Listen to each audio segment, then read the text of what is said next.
ಸತ್ಯ ಮುಂದಿನ ದಾರಿಯನ್ನೇನೆ ತೋರು ಬರಹರ ಪಂಚಪಾಂಡವರ ಪ್ರಾಣಾಧಾರ ಹೇಳುವಿನಿ ಕೇಳು. ಅದೇನು ಸವಿಸ್ತಾರವಾಗಿ ಹೇಳು. ನಾರದ ಮುನಿವರನ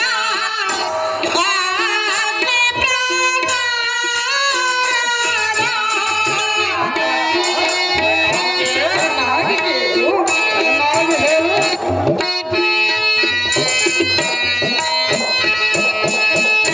ನಾರದ ಮುನಿವರನ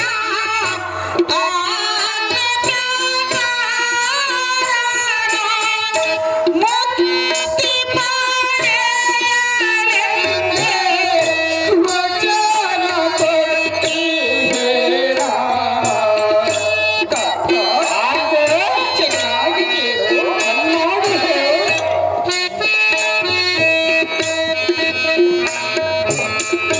ಮುಕ್ತಿ ಪಡೆಯಲೆಂದೇ ವಚನ ಕೊಟ್ಟಿದ್ದೀರ.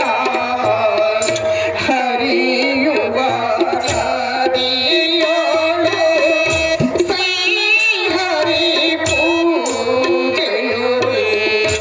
ಹರಿಯುವ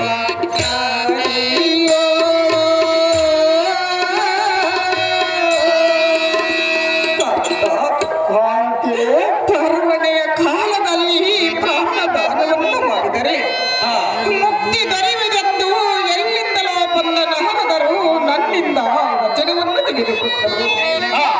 ನಾನು ಏನು ತಿಳಿಯದೆ ವಚನವನ್ನು ಕೊಟ್ಟಿರುವೆನು. ಹೇಗಾದರೂ ಮಾಡಿ ಎನ್ನ ಮಾತನ್ನು ನಡೆಸಿಕೊಡುತ್ತಾ ಜ್ಞಾನವನ್ನಳಿಸುವ ಶಾರದೆಯ ಕಂದನಾದ ನಾರದ ಅಯ್ಯೋ ನಮಗೆ ತಂಗೊಟ್ಟಿದೆಯಲ್ಲ ವಿಪತ್ತಿನ ಕಷ್ಟವಿರೋದ ಅಹೇಕ ಪ್ರಿಯೇ ಪ್ರಿಯ ನಿನಗೆಂತಹ ಮಂಕು ಆವರಿಸುವುದು ಇದಕ್ಕೆ ನಾನೊಂದು ಶ್ಲೋಕವನ್ನು ಹೇಳುವೆನು, ಚೆನ್ನಾಗಿ ಕೇಳು. ಚೆನ್ನಾಗಿ ಹೇಳು. ಪತಿಂ ಗುರು ಪತಿಂ ದೈವ ಪತಿಂ ಬಂಧು ಜನಾರ್ದನ ಪತಿಂ ದೈವ ಪರನ್ನಾಸ್ತಿ ತಸ್ಮೈ ಪತಿಯೇ ಕಾರಣಂ ಅಂದ ಹಾಗೆ ಕಾಂತೆ ಅರ್ಥ ಇದರ ತಾತ್ಪರ್ಯವೇನೆಂದರೆ ಅದು ಏನು ಪ್ರಿಯ? ಗಂಡನೇ ಗುರು ಗಂಡನೇ ಬಂಧು ಗಂಡನೇ ಬಳಗ ಗಂಡನೇ ದೇವರನ್ನು ಪಂಚಪತಿ ನಿರಥಳಾದ ನಿನಗೆ ಅಯ್ಯೋ ಇಂದಿನ ದಿನದಲ್ಲಿ ನೋಡಿದ ಮನೆಯಲ್ಲೂ ನಿಮ್ಮಣ್ಣನಾದ ಲಕ್ಷ್ಮೀಕಾಂತನೊಂದಿಗೆ ನಿನ್ನ ಪತಿಯಂ ಯುದ್ಧಕ್ಕೆ ಕಳಿಸೆಂದು ಹೇಳಿ ಏನೋ ಅರಿಯದ ನಿನ್ನೋ ಘೋರ ಶಪಥ ಮಾಡಿಸಿಕೊಂಡು ಬರಿದೇ ನಮಗಂಥ ಕಷ್ಟವಂತ ಹುಟ್ಟಿದರೆ ಅಂತೆ ಒಳ್ಳೆ ನಿಮಿಷ ಮಾಡಿ ನೋಡುವ ಚಿಂತೆ ಜಾಡಿ ಕೋರನ ಅಚ್ಚಿದ ಆಶಯ ಘೋರ. ಜಾಡಿ ಕೋರನಾದ ನಾರದನು ಯಾವ ವಿಚಾರವನ್ನು ತಿಳಿಸಲಿಲ್ಲ ಪ್ರಿಯ. ಹೇಳುವಿನಿ ಕೇಳು. ಅದೇನು ಚೆನ್ನಾಗಿ ಹೇಳು. ಜಾಡಿ ಕೋರನ ಅಚ್ಚಿದ ಆಶಯ ಘೋರ. ಕಾಣೆನು ಯಾವ ದೇವ ಬಂದು ನಮಗೆ ಇಂಥ ಪ್ರಮಾದ. ಚೆನ್ನಾಗಿ ಕೇಳು. ಅದೇನು ಚೆನ್ನಾಗಿ ಹೇಳು. ಕಾಣೆನು ಯಾವ ದೇವ ಬಂದು ನಮಗೆ ಇಂಥ ಪ್ರಮಾದ. ಹರಿಯುವ ನದಿಯೋಳು ಶ್ರೀಹರಿ ಪೂಜೆಯೋಳು.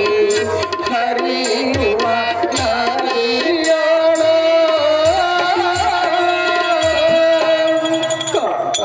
ಕಾಂತೆ ಧರ್ಮಣೆಯ ಕಾಲದಲ್ಲಿ ಪ್ರಾಣದಾನವನ್ನು ಮಾಡಿದರೆ ಮುಕ್ತಿ ದೊರೆಯುವುದೆಂದು ಎಲ್ಲಿಂದಲೋ ಬಂದ ನಾರದರು ಯಾವ ವಿಚಾರವನ್ನು ತಿಳಿಸದೆ ವೈರಿಗಳಿಲ್ಲದ ಸಮಯದಲ್ಲಿ ವಚನವನ್ನು ಕೊಡಬಾರದೆಂದು ನಿನ್ನ ಬುದ್ಧಿಗೆ ಮಂಕು ಹೋಗುತ್ತೆ. ನನ್ನ ಬುದ್ಧಿಗೆ ಮಂಕು ಆವರಿಸಿ ನಾನು ವಚನವನ್ನು ಕೊಟ್ಟಿರುವೆನು. ಹೇಗಾದರೂ ಮಾಡಿ ಎಲ್ಲ ಮಾತನ್ನು ನಡೆಸಿಕೊಡು ಕಾಂತ ಬಡವಂತ. ಆಕೆ ಜಡಜ ಗಂಧಿಯಾದ ಮುಡದಿ ಶ್ರೋಮಣೆ ಕಾಂತ ಗಯನೆಂಬ ಗಂಧರ್ವನು ಶ್ರೀಕೃಷ್ಣನಲ್ಲಿ ಬಿಟ್ಟು ಬೇರೆಯವರೊಡನೆ ಬಂದಿದ್ದರೆ ಬಂದ ಕೆಳಗೋತ್ರದೊಳಗೆ ಅಡ್ಡ ಬಂದ ದಡ್ಡ ಬಂದರನ್ನು ಬಳಿಗೆ ಎತ್ತರಿಲ್ಲದಂತೆ ಮಾಡಿಬಿಡುತ್ತಿದ್ದೆ.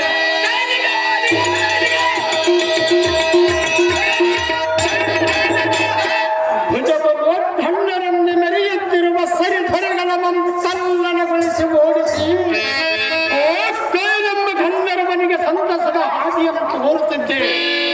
ಓ ಕಾಂತೆ ಕಾಂತ ಗಾಂಧೀವಿಯ ಗಂಧತೆಯ ಗುಂಡಿಗೆಯ ತೋರಿ ಬಲಿರಿ ಸುಳ್ಳು ಬೈರಿಗಳ ಮಕ್ಕಳ ಮಣ್ಣದ ಮಂಥಕ್ಕಿಸುವಂತೆ ಮಾಡಿಬಿಡುತ್ತಿದ್ದೆ.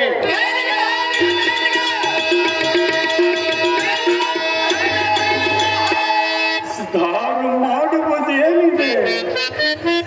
ಅರವಿಂದ ನೇತ್ರನಾದ ನಾರಾಯಣನ ಸರಿ ವೈರಿಯಂತೆ ತೋರಿದ ನಾರದರಿಗೆ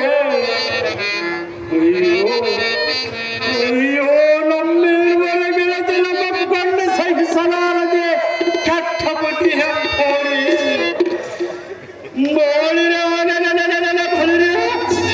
ಎಲ್ಲರ ಮಧ್ಯೆ ಹಚ್ಚಿದನು ವೈರತ್ವವೆಂಬ ವೈಖರಿ ಆದುದ್ದಾಗಿ ಹೋಯಿತು. ದೃಪದರಲ್ಲದೆ ನೋಡಿದರನ್ನ ಕರೆಯಿತು.